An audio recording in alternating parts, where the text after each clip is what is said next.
अस्सलाम वालेकुम दोस्तों, मैं इलाही बख्श तव्हां सां गॾु आहियां। ही कुझु दोस्त सवाल शेयर कंदा रहंदा आहिनि त मां चाहींदो आहियां त अव्हां सां बि डिस्कस कयो वञे। ही दोस्तनि कुझु सवाल मोकिलिया हुया, उन्हनि जा मुख़्तसिर जवाब। हाणे केतिरा ई सवाल जेके आहिनि उहे रिपीटेड अचनि था, साॻिया सवाल अचनि था, जंहिंजे करे मां उन्हनि खे ट्रैक में कोन पियो वञा। हाणे सिर्फ़ु एतिरो ॿुधाइण लाइ सवाल वीडियो अपलोड कंदो आहियां त हिननि में इन क़िस्म जा वटि अञा बि सवाल अचनि पिया था। एमए में घणा सब्जेक्ट आहिनि ऐं कहिड़ा सब्जेक्ट आहिनि। अव्हांजी मार्कशीट मौजूदु हूंदी, उन मार्कशीट में अव्हां पंहिंजा सब्जेक्ट ॾिसिजो। इल्मी अरूज़ आहे, विदानियती शाइरी आहे, क्लासिकल शाइरी आहे, लोक अदब आहे, जदीद सिंधी शाइरी आहे ऐं शाइरी नसर जूं सिन्फ़ूं आहिनि। इन्हनि सभिनी खे अव्हां जेको आहे सो ज़हन में रखिजो ऐं अॻिते हलाइजो। गुजारत ते ॾिमो ॾियो। गुजारत हिन उनवान ते मुंहिंजो मुकमल वीडियो मौजूदु आहे, जेको तव्हां उन ते तव्हां ॾिसी सघो था। ठीकु आहे। गुजारत ऐं परोलीअ में कहिड़ो फ़र्क़ु आहे?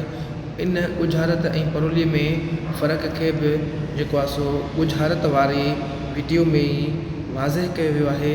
सॉरी, परोली वारी वीडियो में छाकाणि त इहे जेके लोक अदब सां वाबस्ता आहिनि, इन्हनि ते मुंहिंजी वीडियो पहिरीं मौजूदु आहिनि। तव्हां उनखे वञी गौर सां ॿुधंदव, तव्हांखे ख़बर पइजी थी त गुजारत ऐं परोलीअ में कहिड़ो फ़र्क़ु आहे। गुजारत ते कंहिंजो किताबु लिखियलु आहे? डॉक्टर नबूशान बलोच जो किताबु लिखियलु आहे। अल्जेरिया जे गादीअ जो हंधु कहिड़ो आहे? अल्जेरिया जी गादीअ जो हंधु अल्जेर्स आहे, जेको असां गूगल कयो आहे ऐं तव्हां सां मज़ो आहे त वधीक तव्हां पाण ॾिसी सघो था। ठीकु आहे। वियतनाम जे गादीअ जो हंधु छा आहे? हेनोए वियतनाम जे गादीअ जो हंधु आहे। गल्फ छा आहे? गल्फ जेको आहे उनखे वाज़ह करण जे लाइ थियो आहे, असां गूगल कयोसीं ऐं गूगल खां पोइ असां ॾिठोसीं त लिखियो आहे, a gulf is a portion of the ocean that penetrates land.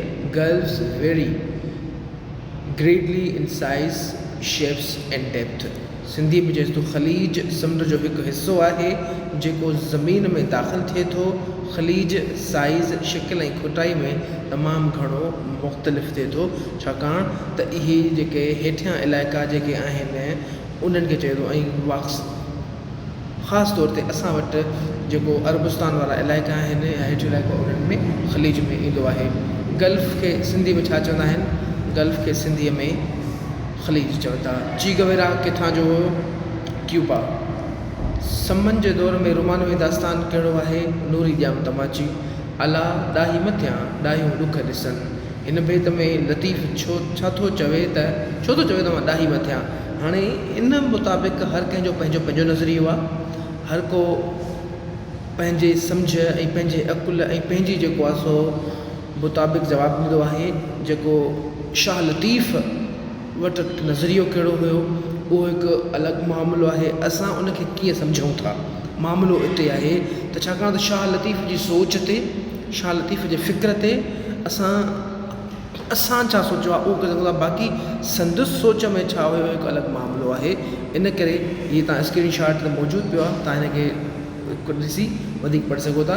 हिन बैत में शाह लतीफ़ भिटाईअ तमसील रखी आहे। ॾाही मतिलबु होश वारो, अक़ुलमंद, सम्झू ऐं जेको दिलि सां प्यारु कंदड़ हूंदो आहे, उहो अक़ुल जो इस्तेमालु ई नाहे कंदो। इन्हीअ करे ई मिसाल ॾींदा आहिनि त इश्क़ अंधो हूंदो आहे। अक़ुल जो इस्तेमालु करे केरु खाई में किरणु चाहींदो। इन्हीअ करे शाह लतीफ़ इश्क़ जी उन मंज़िल खे बयानु कयो आहे जिते मन में मतल मांधाण मिटाइण लाइ बेअकुल थी पंधु पाइणो पवंदो आहे। ठीकु आहे।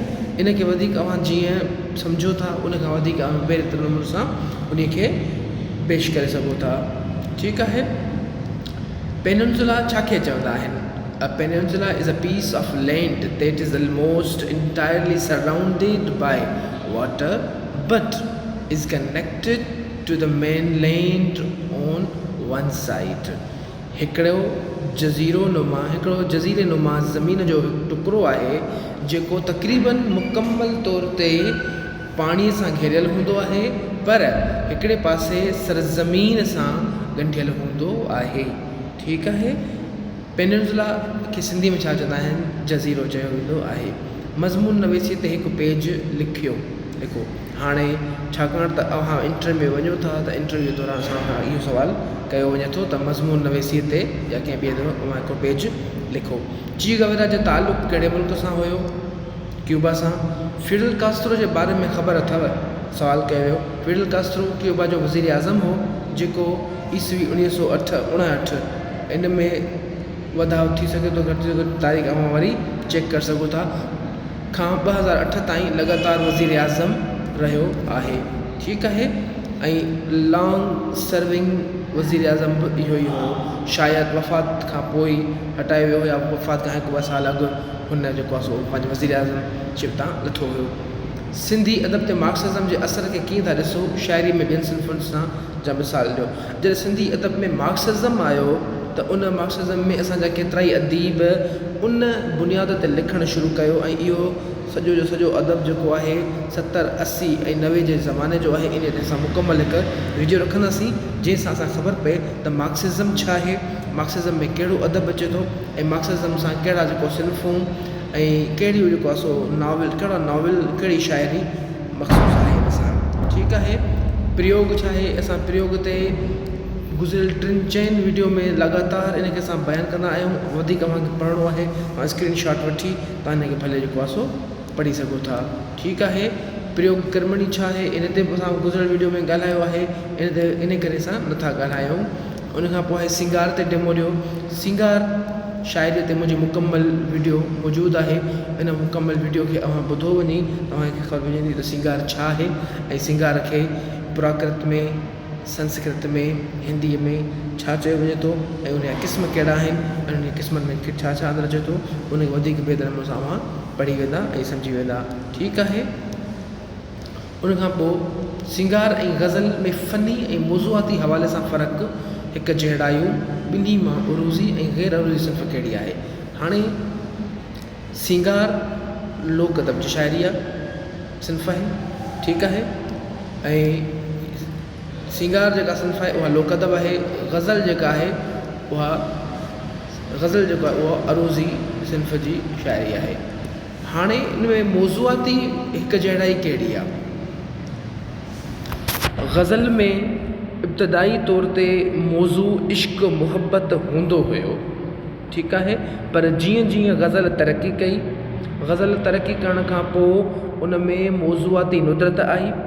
उन में केतिरा ई नवां मौज़ू ईंदा विया, सियासी, समाजी, इक़्तिसादी, मज़हबी, क़ौमी ऐं ॿिया लाड़ापुण इन में ईंदा विया। पर सिंगार शाइरीअ में अञा बि उहा साॻी जेको आहे सो शाइरी थींदी आहे। उन में हुस्न, उन में इश्क़, उन में सिंगार जी ॻाल्हि ई कई वेंदी आहे। जेको उन महबूब, जेको मिजाज़ी महबूब आहे, उहो जेको सिंगार करे थो उन्हनि सिंगारनि जो ई ज़िक्र हूंदो आहे।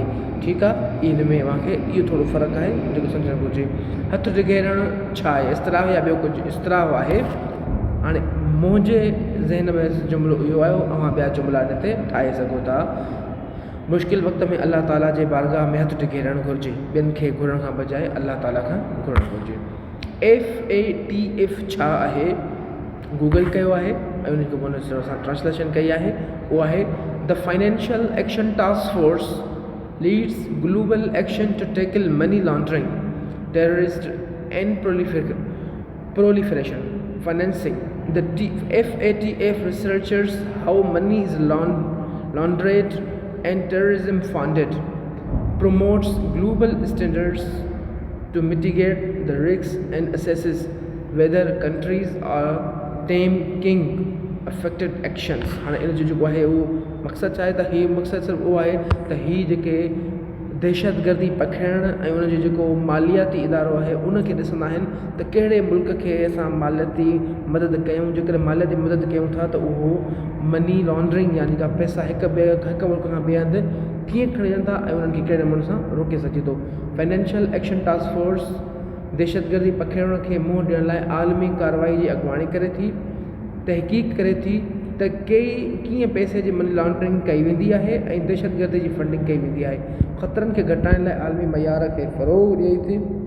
इहो जाइज़ो वठे थी त छा मुल्क मुअसर क़दम खणी रहिया आहिनि या न। जीअं पाकिस्तान कुझु वक़्तु पहिरियों ग्रे लिस्ट मां ॿाहिरि निकितो आहे।